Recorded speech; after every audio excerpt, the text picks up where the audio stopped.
ચલો હવે આપણે નેક્સ્ટ રિએક્શન સ્ટડી કરીએ. એલિમિનેશન રિએક્શન, વિલોપન પ્રક્રિયા.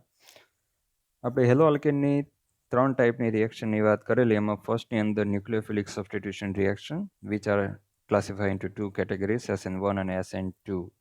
Second one is elimination reaction. It is also called beta elimination reaction. It is also called dehydrohalogenation.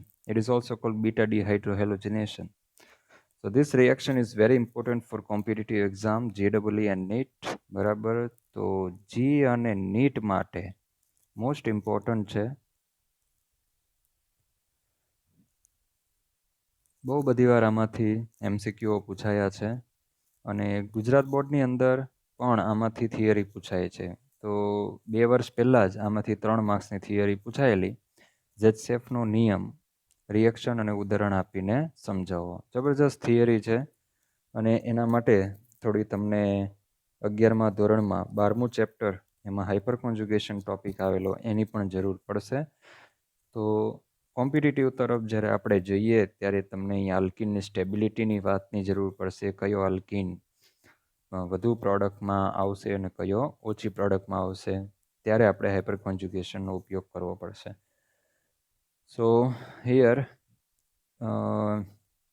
વિલોપન પ્રક્રિયા, વિલોપન થવું એટલે દૂર થવું એવો મતલબ થાય. તો આપણે મોલેક્યુલ લઈએ. તમારી બુકમાં એક બેઝિક મોલેક્યુલ આપ્યો છે, હાઇડ્રોજન ને એવું બધું જોડેલું નથી. હેલોજન અને એક હાઇડ્રોજનની જ વાત કરી છે અને ન્યુક્લિયોફાઇલ તરીકે B- લીધેલો છે. આપણે એક રિએક્શન, એક કમ્પાઉન્ડ જ લઈએ. આમ જુઓ તો જે લોકો 11મા ધોરણમાં ભણ્યા છે, આમ તો બધા ભણ્યા જ છે, અમુક બેઠા બેઠા તે નથી ભણ્યા, કારણ કે એસી ચાલુ હોય, બપોર પછીનો લેક્ચર હોય, મસ્ત પૂરી ને શાક ખાઈને ઊંઘતા હોય પાછળ. તો બેસવા છતાં પણ ન ભણ્યા હોય, અમુક લોકો ભણ્યા હશે. તો 11મામાં જ મેં તમને આ એલિમિનેશન રિએક્શન છે એ મિકેનિઝમ સાથે સમજાવેલી. બરાબર, તો જે લોકો ભણ્યા છે એને યાદ આવી જશે કે હા, આવું બધું આપણે કંઈ સ્ટડી કર્યા છીએ. નથી ભણ્યા એને અત્યારે જોશે તો એવું લાગશે કે ના, આવું કાંઈ આપણે ભણ્યા નથી. ચાલી જશે પછી એમ કહેશે ના, મેં ભણ્યા નથી. અત્યારે નથી ભણ્યા ને પહેલાંય નથી ભણ્યા. કંઈ વાંધો નહીં, ચાલો. So our substrate is ethyl chloride, 3 carbon. એની રિએક્શન હું આલ્કોહોલિક KOH સાથે કરું છું. મતલબ કે આલ્કોહોલ છે, ઇથેનોલ, એની અંદર KOH એક આયનિક કમ્પાઉન્ડ છે, એની અંદર દ્રાવ્ય થઈ જશે. હવે તમને જે મેં 11મા ધોરણમાં કીધું ને, એ મેં આ એક જ કમ્પાઉન્ડના 2 જુદા જુદા સોલ્વન્ટની અંદર KOH નાખીને રિએક્શન કરેલી. એકમાં હું એમ કરું કે ઇથાઇલ ક્લોરાઇડ લઉં અને પાણીની અંદર KOH લઉં, એટલે કે એક્વિયસ KOH લઉં.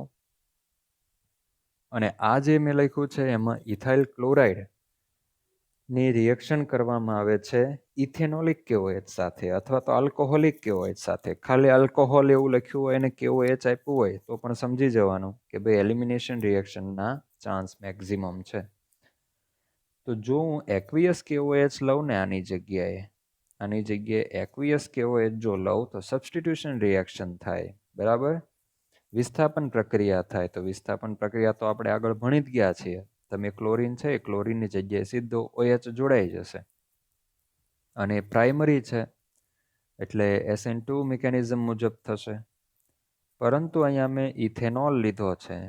તો ઇથેનોલ લેવાથી શું થાય તો એ જુઓ તમે અહીંયા કે આ OH-. Okay, this is our OH-. હવે તમને ખ્યાલ છે 11મા ધોરણમાં સંતુલન ચેપ્ટરની અંદર અને થર્મોડાયનેમિક્સની અંદર પણ મેં તમને સોલ્વેશન અને હાઇડ્રેશન વચ્ચેનો ભેદ સમજાવેલો કે જ્યારે કોઈ પદાર્થને, આયનિક પદાર્થને તમે પાણીમાં નાખો છો, એનું આયનીકરણ થશે ને ત્યાર પછી એનું જલીયકરણ થશે. It is called hydration. Okay, પણ જ્યારે હું કોઈ આયનિક કમ્પાઉન્ડને, એટલે કે મારો આયનિક કમ્પાઉન્ડ છે KOH, તો એને હું પાણી સિવાયના કોઈ દ્રાવકની અંદર નાખું, એટલે કે અહીંયા મેં ઇથેનોલમાં નાખ્યો છે, તો એનું આયોનાઇઝેશન તો થશે, OH- છૂટા પડશે અને ત્યાર પછી એનું સોલ્વેશન થશે. મતલબ કે એ ઇથેનોલના અણુથી ઘેરાશે. બીજું યાદ કરે સ્ટેટ ઓફ મેટર ચેપ્ટર, દ્રવ્ય અવસ્થા, એના સ્ટાર્ટિંગની અંદર આપણે વાન ડર વાલ્સ એટ્રેક્શન ફોર્સના 3 પ્રકાર સ્ટડી કરી ગયા. મેં તમને બીજા 2 એડ કરીને આપેલા, એ છે આયન ડાયપોલ ઇન્ટરેક્શન. તો એમાં ગયા જ વર્ષે JEEની અંદર જે જાન્યુઆરીમાં ઓનલાઈન એક્ઝામ લેવાની એની અંદર આજે મેં એડ કરેલા આયન ડાયપોલ ઇન્ટરેક્શન, એમાં આયનમાં પોઝિટિવ આયન ડાયપોલ ઇન્ટરેક્શન અને નેગેટિવ આયન ડાયપોલ ઇન્ટરેક્શન, એમાંથી MCQ JEEની અંદર લેટેસ્ટમાં હમણાં પૂછાયેલો છે. તો અહીંયા તમને ખ્યાલ આવે કે ભાઈ વચ્ચે OH- છે અને ઇથેનોલ છે. તો ઇથેનોલ એક દ્વિધ્રુવીય અણુ છે, એક ડાયપોલ મોમેન્ટ ધરાવતો અણુ છે. તો આપણે ખ્યાલ છે ઓક્સિજન ઉપર માઇનસ ચાર્જ છે, ઇલેક્ટ્રોન ડેન્સિટી હાઈ છે, અને ઇથેનોલમાં હાઇડ્રોજન જે છે એના ઉપર આંશિક ધન વીજભાર છે. તો અહીંયા હાઇડ્રોજન અને ઓક્સિજન વચ્ચે એક ઇન્ટરેક્શન જનરેટ થશે કે જેને લીધે OH- એક ઇથેનોલના મોલેક્યુલથી ઘેરાઈ જશે અને એક આખો આવો જે છે ને એ બલ્કી ન્યુક્લિયોફાઇલ બનાવી દેશે. હવે વિચાર કરો કે આવો બલ્કી ન્યુક્લિયોફાઇલ સીધો તો એટેક કરી ના શકે, કારણ કે અવકાશીય, મેં અહીંયા લખ્યું છે, અવકાશીય અવરોધ ઉત્પન્ન થાય. તો હવે આપણે ઇથાઇલ ક્લોરાઇડના મોલેક્યુલમાં આવીએ. ફરી પાછું 11મા ધોરણનું 12મું ચેપ્ટર ઇન્ડક્ટિવ ઇફેક્ટ, એમાં -I ઇફેક્ટ. હેલોજન છે એ કાર્બન સાથે સીધો એટેચ છે, તો આ બંને ઇલેક્ટ્રોન યુગ્મ હેલોજન ખેંચશે, સો પાર્શિયલ નેગેટિવ, અને કાર્બન ઉપર પાર્શિયલ પોઝિટિવ ચાર્જ જનરેટ થશે. બીજું એ કે હેલોજન જે કાર્બન સાથે એટેચ હોય એ કાર્બનને આલ્ફા કાર્બન કહેવામાં આવે, બાજુવાળો બીટા કાર્બન, અને એની બાજુમાં ગેમા કાર્બન. આમ જુઓ તો મોટા ભાગની બુકની અંદર બીટા સુધી જ લેવામાં આવે છે, ગેમા નથી લેવામાં આવતો. પણ અહીંયા તમને વધારે સારી રીતે સમજાય કે ભાઈ ગેમા હોય તો શું થાય, બરાબર. તો એના માટે મેં અહીંયા ગેમા કાર્બન પણ લઈ લીધો છે. ગેમા કાર્બન સાથે એટેચ હાઇડ્રોજનને ગેમા હાઇડ્રોજન કહેવામાં આવે છે. So we have here 3 types of hydrogen: alpha hydrogen, beta hydrogen, and gamma hydrogen, because of we have 3 types of carbon: alpha, beta, and gamma. So now what happen here કે આપણે જાણીએ છીએ કે -I અસર છે એ 3 bond સુધી generally effective હોય છે. તો અહીંયા ફર્સ્ટમાં ખેંચાશે, બીજામાં ખેંચાશે, ત્રીજામાં ખેંચાશે, બરાબર. 3 કાર્બન સુધી ઇફેક્ટિવ હોય, 1, 2 અને 3. હજુ પણ અહીંયાથી આમ ખેંચાશે, પણ હવે આ હાઇડ્રોજન ઉપર જે આંશિક ધન વીજભાર છે, હાઇડ્રોજન ઉપર આંશિક ધન વીજભાર ઉત્પન્ન થાય, પણ આ ધન વીજભારમાં ખાસ કંઈ લેવાનું હોતું નથી, કારણ કે એ ક્લોરીનથી ઘણો જ દૂર ચાલ્યો ગયો છે. તો આપણે પ્રશ્ન થાય કે આલ્ફા હાઇડ્રોજન છે, આલ્ફા કાર્બન સાથે એટેચ હાઇડ્રોજન એ આલ્ફા હાઇડ્રોજન, તો આલ્ફા હાઇડ્રોજન ઉપર તો આંશિક ધન વીજભાર ખૂબ જ સારો હોય, હા સારો જ હોય. બીટા હાઇડ્રોજન ઉપર એનાથી થોડો ઓછો આંશિક ધન વીજભાર હોય. તો આ જે ન્યુક્લિયોફાઇલ બલ્કી છે એ હેલોજન સાથે જોડાયેલો, એટલે કે ક્લોરીન સાથે એટેચ કાર્બન ઉપર સારો આંશિક ધન વીજભાર છે, તો એ સીધો જ આ કાર્બન ઉપર કેમ એટેક ના કરે, આલ્ફા કાર્બન ઉપર. તો મેં અહીંયા ઉપર લખ્યું છે એટેક, ચોકડી મારી છે, સીધું એટેક નહીં કરી શકે. એનું રીઝન છે કે આ ન્યુક્લિયોફાઇલ ઇથેનોલિક હોવાને લીધે એક બલ્કી બની ગયો છે કે જે કાર્બન ઉપર સીધો એટેક નહીં કરી શકે, કારણ કે એ પોતે જ મોટો થઈ ગયો છે, એટલે અવકાશીય અવરોધ એને નડશે. તો એમ થાય કે ચાલો આ કાર્બન ઉપર તો આલ્ફા કાર્બન ઉપર એટેક ના કરે, પણ આલ્ફા હાઇડ્રોજન ઉપર તો એટેક કરવો જોઈએ ને, કારણ કે એ પણ એસિડિક હાઇડ્રોજન છે. તો એ ન્યુક્લિયોફાઇલ પાસેથી ઇલેક્ટ્રોન ડેન્સિટી મેળવીને હાઇડ્રોજન છૂટી શકે. પણ મેં અહીંયા લખ્યું છે કે જો અવકાશીય અવરોધ, આ હાઇડ્રોજન આલ્ફા હાઇડ્રોજન ઉપર એટેક કરે તો પણ અવકાશીય અવરોધ ઉત્પન્ન થાય, કારણ કે અહીંયા શું થશે કે આ ન્યુક્લિયોફાઇલ જ્યારે આ હાઇડ્રોજનની નજીક આવશે ત્યારે આ હાઇડ્રોજન ક્લોરીનની નજીક છે, અને ક્લોરીન પાસે આ રીતે લોન પેર છે, દેખાય? આ શું છે? ક્લોરીન પાસે લોન પેર છે. અને ન્યુક્લિયોફાઇલ તો ઇલેક્ટ્રોન રિચ જ હોય છે. તો જ્યારે એ હાઇડ્રોજનની નજીક આવશે તો ક્લોરીનથી એને પ્રોબ્લેમ થશે, એક રિપલ્સિવ ફોર્સ પણ લાગશે, અને થોડુંક વચ્ચે છે હાઇડ્રોજન, થોડું છેડા ઉપર જાય તો વધુ બેટર રહે. અને ક્લોરીનની લોન પેરને લીધે પણ અહીંયા પ્રોબ્લેમ થશે. તો હવે આપણે એમ થાય કે ભાઈ છેડાનો તો ગેમા હાઇડ્રોજન છે, તો આ ગેમા હાઇડ્રોજન ઉપર એટેક કરે, પણ અહીંયા મેં લખ્યું છે કે ભાઈ ગેમા હાઇડ્રોજન હેલોજનથી ઘણો જ દૂર હોવાથી એની એસિડિકતા ઓછી છે, એના ઉપર આંશિક ધન વીજભાર ઓછો છે. તો બેટર એટેક છે, બેટર વે છે, એ તો બીટા કાર્બન ઉપર જે બીટા હાઇડ્રોજન છે એ જ થશે. આલ્ફા હાઇડ્રોજન ક્લોરીનની નજીક છે, બરાબર, એટલે પ્રોબ્લેમેટિક છે. તો બીટા હાઇડ્રોજન બેસ્ટ છે. તો આ શું કરશે, ન્યુક્લિયોફાઇલ ઇથેનોલિક OH માઇનસ એ બીટા હાઇડ્રોજન ઉપર એટેક કરશે. બીટા હાઇડ્રોજન ગેમા હાઇડ્રોજનની થોડો નજીક છે એટલે એસિડિકતા સારી જ છે. અને હવે આ જે બીટા હાઇડ્રોજન છે ને એ હેલોજનથી પણ ઘણો દૂર છે, એટલે એને કોઈ રિપલ્સિવ ફોર્સ કે સ્ટેરિક ઇન્ડન્સ જેવું કશું ખાસ આવતું નથી. તો અહીંયા OH માઇનસ એ બીટા હાઇડ્રોજન ઉપર એટેક કરશે અને એ હાઇડ્રોજનને ખેંચશે. તો કાર્બન હાઇડ્રોજન બંધનું ઇલેક્ટ્રોન યુગ્મ ક્યાં ચાલ્યું જશે, કાર્બન ઉપર, અને આ બંધ તૂટી જશે. તો શું થશે, તો નીચે આવીએ તો કાર્બન ઉપર આવી જશે માઇનસ ચાર્જ, એક કાર્બન આયન બની જશે. હવે આપને ખ્યાલ છે કે આ ક્લોરીન હોય જ્યાં સુધી કાર્બન સાથે એટેચ ત્યાં સુધી એ કાર્બન હેલોજન બંધનું ઇલેક્ટ્રોન યુગ્મ ખેંચવાનું ચાલુ જ રાખશે, કે જેને લીધે આ કાર્બન ઉપર આંશિક ધન વીજભાર જનરેટ થશે.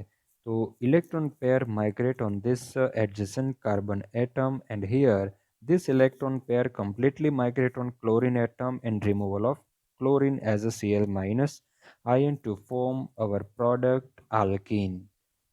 હવે જો અહીંયા જે લોકો બીજી સ્કૂલમાંથી આવેલા છે અને એ લોકોને મને એવું પણ જાણવા મળ્યું છે કે એ લોકોને ઓર્ગેનિક કેમિસ્ટ્રીમાં 11મા ધોરણમાં 12મું ને 13મું ચેપ્ટર એટલું બધું સમજાવ્યું નથી. થોડીક એ લોકોને તકલીફે પડે છે મિકેનિઝમની અંદર. તો એટલા માટે જ હું આ આખું માઇનસ આઈ અસર, બીટા, આલ્ફા, ગેમા, બરાબર, એ બધું જ હું સમજાવું છું. અહીંયા ઇન્ડક્ટિવ અસરની વાત કરું છું. બાકી જે લોકો આપણી સ્કૂલમાં ભણ્યા છે એને તો બહુ ખાસ કંઈ વાંધો નહીં આવે, કારણ કે આ જે આખી મિકેનિઝમ છે એ મેં 11મા ધોરણમાં ભણાવી દીધી છે. એટલે આપણા 11મા વાળા જે છોકરાઓ છે એ તો આ બધું જાણે જ છે, પણ બીજા જે છોકરાઓ આવેલા છે એને લીધે જ્યાં જ્યાં જરૂર પડશે 11માના કન્સેપ્ટની, અને આપણા સ્ટુડન્ટ માટે પણ જ્યાં જરૂર પડશે ત્યાં આપણે તમને હું યાદ કરાવતો જઈશ, એટલે તમને ખ્યાલ આવશે. એટલે જૂનું પણ થોડુંક યાદ થતું જાય, કારણ કે હવે જે જૂનુંમાંથી આપણે યાદ કરવાના છીએ એ બધા ફંડામેન્ટલ કન્સેપ્ટ છે, કે જે કન્સેપ્ટનું એપ્લિકેશન આપણે અહીંયા રિએક્શનોની અંદર સ્ટડી કરવાના છે. ઓકે, તો આપણે એ ચેપ્ટરની અંદર જોયું 12મું અને 13મું chapter, one of the most important and fundamental of organic chemistry. હવે જુઓ કે અહીંયા આપને કાર્બન કાર્બન વચ્ચે શું થયું, એક બીજો બંધ બન્યો, પાઈ બંધ, બરાબર, મતલબ કે એમની વચ્ચે ડબલ બોન્ડ થયો, Cl છૂટી ગયો.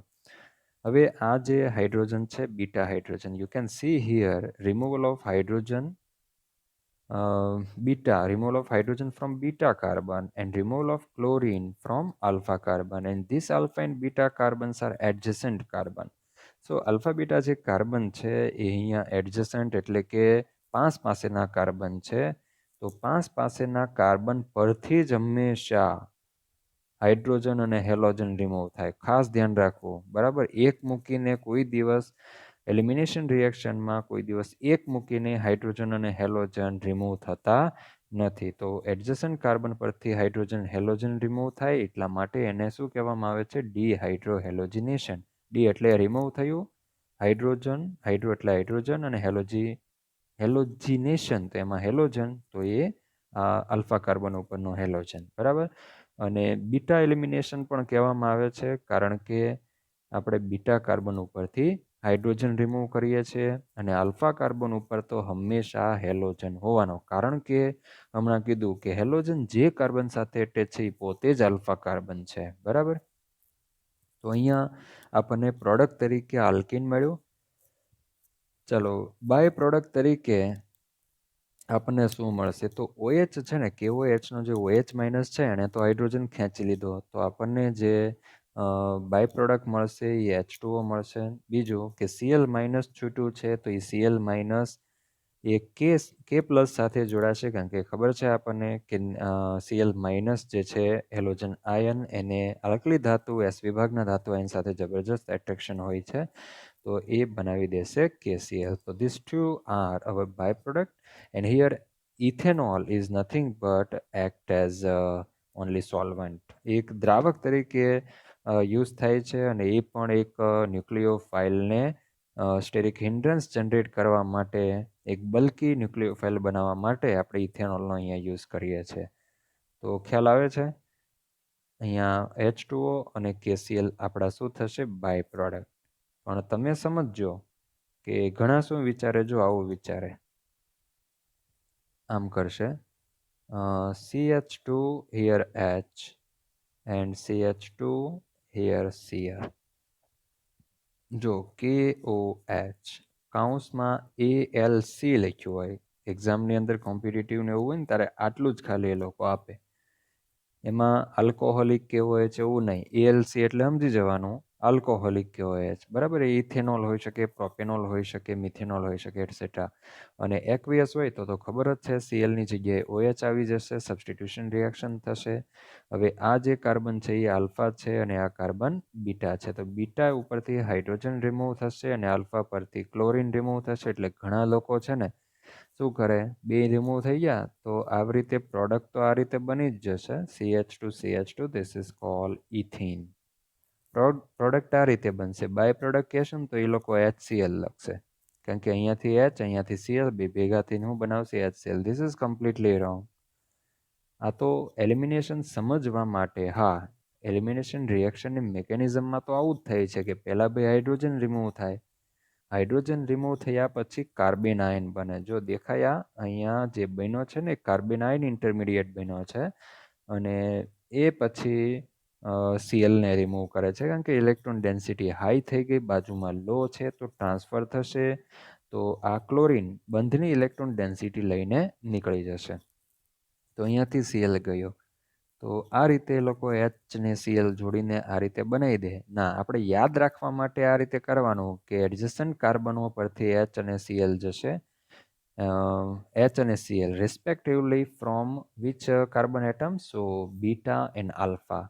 પણ પ્રોડક્ટ બાય પ્રોડક્ટ આપણી ક્યારેય, હા, પ્રોડક્ટ તો ઇથિન સેમ જ આવશે, પણ બાય પ્રોડક્ટ આપણી HCl નહીં બને. તો એના માટે તમને મિકેનિઝમ ખબર હોવી જોઈએ. બાય પ્રોડક્ટ કઈ બને? ઘણીવાર કન્ફ્યુઝ કરવા હોય, પ્રોડક્ટ તો આખા ગામને ખબર હોય કે ભાઈ હાઇડ્રોજન ક્લોરિન કાઢો એટલે પ્રોડક્ટ ઇથિન બને, બાય પ્રોડક્ટ કન્ફ્યુઝન કરે. તો આવી સિચ્યુએશનની અંદર મિકેનિઝમથી ખબર પડી જાય કે બાય પ્રોડક્ટ કઈ બને. તો OH માઇનસ છે એ Hને ખેંચે, અહીંયાથી આમ જશે, ત્યાંથી આમ જશે, અહીંયાથી આમ જશે, બરાબર. તો આ OH કોની સાથે જોડાણો? H સાથે. તો હું બનાવું H2O. અને Cl જે છે રહી હું ગયું હતું K પ્લસ, બરાબર. તો K કોની સાથે જોડાશે? Cl સાથે. તો બનાવી દેશે KCl. તો આ આપણી શું થઈ? ઉપનિપજો.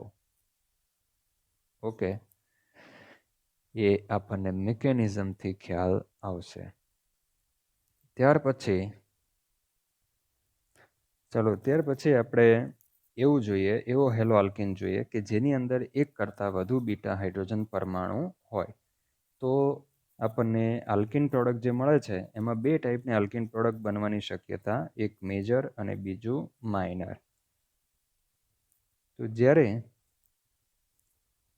આ ટાઈપનું હું આલ્કીન લઉં, CH3 CH2, okay, and here CH and CH2 and here H and here Br. Okay, અથવા તો હા ચાલો આ લીધું. ઓકે, સો હેલોજન જે કાર્બન સાથે, જો અહીંયા તમે આ રીતે CH3 કરી શકો, પણ આ તો તમને ખ્યાલ આવે એટલા માટે હું અહીંયા આ રીતે કરી દઉં, CH2 એન્ડ હિયર H. અને અહીંયા જે H છે એને પણ હું આ રીતે અલગ ફોર્મમાં લખી દઉં. This is hello alkene. Now this carbon is alpha, this one is beta, અને પાસે બાજુમાં પણ બીજો બીટા. જો ફરજિયાત હેલોજન જે કાર્બન સાથે એટેચ છે એ આલ્ફા કાર્બન, બાજુવાળો કાર્બન બીટા. આમાં તો બે બાજુ કાર્બન છે તો આ પણ બીટા થશે, આ પણ બીટા. હા, હવે આગેમાં થશે, બરાબર. પણ આપણે ગેમાનું કોઈ મહત્ત્વ નથી, આપણે અહીંયા બીટાનું જ ઉપર જ ફોકસ કરવાનું છે. આની હું રિએક્શન કરું છું OH માઇનસ આલ્કોહોલિક સાથે, બરાબર, આલ્કોહોલિક KOH. આ બાજુ પણ આલ્કોહોલિક KOH, અહીંયા સમાશે નહીં, મારે જરાક આ રીતે કરી દેવું પડશે. Okay, this type. Now OH minus ALC, alcoholic. So which type of product is formed here? જો કે અહીંયા આંશિક ધન વીજભાર હોય, અહીંયા પણ આંશિક ધન વીજભાર, બંને બીટા હાઇડ્રોજન છે, એસિડિક છે. તો આ OH માઇનસ જે છે એ આ હાઇડ્રોજન ઉપર જો એટેક કરે તો બંધનું જાય કાર્બન ઉપર, આ બંધ તૂટે. અહીંયાથી આ બાજુ જાય તો જો હું એમ જ કરી દઉં, અહીંથી આમ જશે તો અહીંયાથી આમ જશે. ઓકે, તો અહીંયા કઈ પ્રોડક્ટ બનશે? તો પ્રોડક્ટ અહીંયા બનશે આ ટાઈપની, here CH3 single bond, CH2 single bond, CH and double bond CH2. Okay, by product તરીકે જે આવે એ આપણે લઈ લેવાનું, આપણે ખબર જ છે, આપણે એમાં ઇન્ટરેસ્ટ નથી. તો એક આ પ્રોડક્ટ બની. તમારી બુકમાં 2-bromo-pentane લીધેલું છે, મેં અહીંયા 2-bromo-butane લીધેલું છે. This is 2-bromo-butane. ઓકે, તો આ જે પ્રોડક્ટ મળી, position 1, 2, 3 and 4. So this is called but1ene. Okay, હવે જો અહીંયા હું એક ઓપ્શન એવો લઉં, આ રીતે બીજો ઓપ્શન પણ ખુલે, OH minus alcoholic, ALC in short. Possibilities એવી પણ બની શકે અહીંયા કે જો આવું પણ થઈ શકે કે આ OH માઇનસ છે એ એટેક કરે આ હાઇડ્રોજન ઉપર, બરાબર, અને અહીંયાથી આના ઉપર જાય, ત્યાંથી અહીંયા જાય, તો અહીંયાથી અહીંયા જાય. તો જે આજે બ્લુ કલર જેવું મેં લીધું છે, બરાબર, તો એ બાજુ કઈ રીતે પ્રોડક્ટ મળશે? તો એના માટે CH3 જે છે એ તો એઝ ઇટ ઇઝ રહેશે, અને આ હાઇડ્રોજન નીકળી ગયો તો આ બીટા અને આલ્ફા વચ્ચે ડબલ બોન્ડ, તો here CH double bond CH single bond CH3, અને આને but2ene કહેશું, બરાબર. તો અહીંયા બે પ્રોડક્ટ બનવાની સંભાવના છે. તો જે રશિયન સાયન્ટિસ્ટ છે એલેક્ઝાન્ડર ઝેટસેફ, 1875માં એક નિયમ આપેલો. કોણ આ પ્રકારની જે પદ્ધતિ છે? સૌથી પહેલા રશિયન સાયન્ટિસ્ટ એલેક્ઝાન્ડર ઝેટસેવ. એલેક્ઝાન્ડર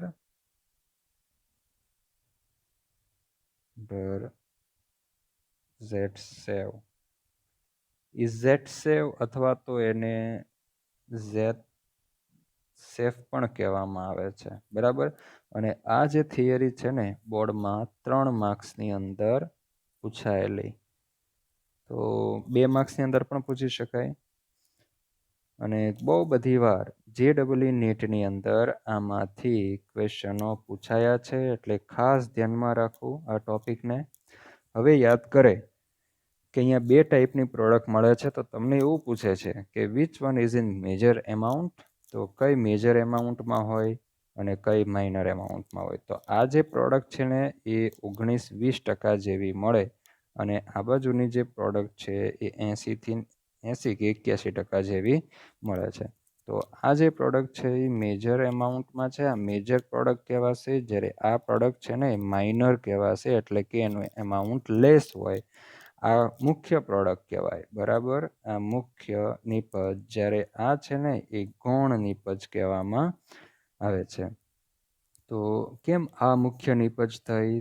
તો આપણને ખ્યાલ હોવો જોઈએ કે આ જે આલ્કિન છે, બંને આલ્કિન છે, બરાબર, પણ બેમાંથી કયો આલ્કિન સ્ટેબલ છે? તો એના માટે ફરી પાછા આપણે 11મા ધોરણમાં જઈએ, ત્યાં મેં તમને કીધેલું કે the stability of કાર્બોકેટાઇન alkyl free radical, okay, not carbonyl, but here carbocation, alkyl free radical, alkene, અને મેં એક એડ કરેલું એડિશનલ આલ્કાઇન, બરાબર. સો here કાર્બોકેટાઇન, free radical, alkyl free radical, alkene and alkynes. Stability of these four species can explain using hyperconjugation. સો હાઇપરકોન્જુગેશનનો ઉપયોગ કરીને આ જે 4 species મેં તમને કીધા છે એનું આપણે સ્ટેબિલિટી એક્સપ્લેન કરી શકીએ, જે આપણે 11મા ધોરણમાં 12મામાં એકદમ ડિટેલમાં ડિસ્કસ કરી ગયા છીએ. કઈ રીતે હાઇપરકોન્જુગેશન શું કહેવાય. It is also called no bond resonance effect, it is also called sigma bond resonance effect, Nathan Baker effect પણ એને કહેવામાં આવે છે. સો અહીંયા તમને ખ્યાલ આવી જાય હાઇપર કોન્જુગેશન ક્યાં વધુ, તો જ્યાં હાઇપર કોન્જુગેશન સ્ટ્રક્ચર વધુ હોય ત્યાં હાઇપર કોન્જુગેશન વધુ જોવા મળશે. અને હાઇપર કોન્જુગેશન સ્ટ્રક્ચર વધુ તો એની સ્ટેબિલિટી વધારે. તો હાઇપર કોન્જુગેશન સ્ટ્રક્ચર એ આલ્ફા હાઇડ્રોજન પરથી આપણને ખબર પડે. તો ફરી પાછું 11મામાં જે લોકો રેગ્યુલર વાંચે છે એ નોટ, એને તો ખબર જ છે અને ખ્યાલ આવી જ ગયો છે શું કામ આ મેજર છે. મેં તમને એવું કીધેલું એકદમ શોર્ટમાં કે જ્યારે પણ આલ્કીન આવે તો તમારે શું કરવાનું કે આ કાર્બન કાર્બન ડબલ બોન્ડ ઉપર રાઉન્ડ મારી દેવાનું, બરાબર. એની બાજુનો કાર્બન એટલે આલ્ફા, તો આ આલ્ફા. ઓકે, જે ઇથિલિનિક દ્વિબંધ છે એની બાજુના જે કાર્બન છે એ આલ્ફા, તો એની સાથે એટેચ હાઇડ્રોજન એ શું થયા, alpha hydrogen. So here there are 6 alpha hydrogen in this compound butene. So number of alpha hydrogen is equal to 3 ને 3 કેટલા થયા, 6. So આમાં હાઇપર કોન્જુગેશન સ્ટ્રક્ચરની સંખ્યા કેટલી થઈ, 6, બરાબર. ચાલો હવે બ્યુટ-1 અંદર જોઈએ તો ડબલ બોન્ડેડ કાર્બન છે એની ઉપર રાઉન્ડ માર્યો. હવે આ જે દ્વિબંધ સિસ્ટમ છે એની બાજુનો જે કાર્બન છે એ આલ્ફા, તો આ કાર્બન બીટા. મને બીટામાં કોઈ ઇન્ટરેસ્ટ નથી because of hyper conjugation can explain using alpha hydrogen. So here alpha hydrogen, number of alpha hydrogen કેટલા, તો આલ્ફા કાર્બન આ છે 2 છે ફક્ત, તો આલ્ફા હાઇડ્રોજન 2 થયા. તો હાઇપર કોન્જુગેશન સ્ટ્રક્ચરની સંખ્યા થઈ 2. તો અહીંયા વધારે આવે છે હાઇપર કોન્જુગેશન, આમાં વધુ સ્ટ્રક્ચર થાય છે એટલા માટે આની જે સ્ટેબિલિટી છે વધુ સ્થિર. અને જે આલ્કિન વધુ સ્થિર હોય એ કયા એમાઉન્ટમાં આવવાનું, મેજર એમાઉન્ટમાં આવવાનું, બરાબર. આમાં હાઇપર કોન્જુગેશન સ્ટ્રક્ચર 2 છે, તો આ જે છે ને એ લેસ સ્ટેબલ છે. ઓકે, આ લેસ સ્ટેબલ છે એટલા માટે એનું પ્રમાણ કેવું આવશે, માઇનર આવશે. ઓકે, આનું ગૌણ પ્રમાણ.